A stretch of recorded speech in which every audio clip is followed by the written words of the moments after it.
My name is Ethan Gardner, and I'm taking the Counseling 401 class at Fruitland Baptist Bible College.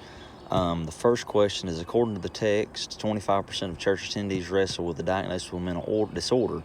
Do I see that? I would say yes, that I do see that within the local church, and especially among students, because if you look at the amount of divorce that is within the local church and the toll that takes on the students, it's pretty significant. And then again, if you look at the rest of the congregation, if you just look at the amount of addiction that is within the church and the amount of the priorities that are within the church that are not centered upon Christ, all of these lead to those diagnosable mental disorders, whether it be depression or anxiety or overwhelming fear. And you also have to look at the amount of disorders that aren't quite as severe that are prevalent within the local church as well.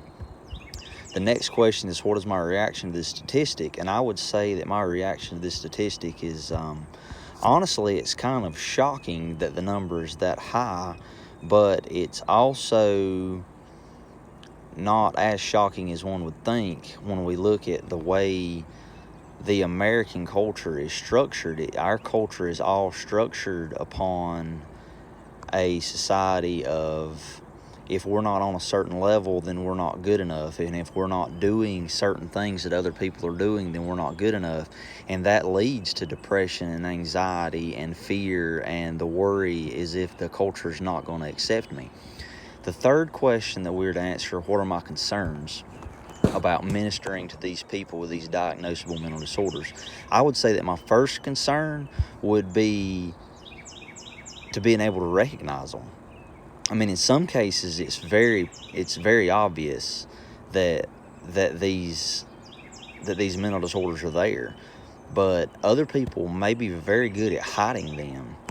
So that would be one of my concerns. Another concern that I would have would be, what if the person's unwilling to admit that they have one of these concerns? I mean, a lot of people may have it and may have every sign of it, but be unwilling to admit that they do have an issue and that they don't need any kind of help to get through the issue.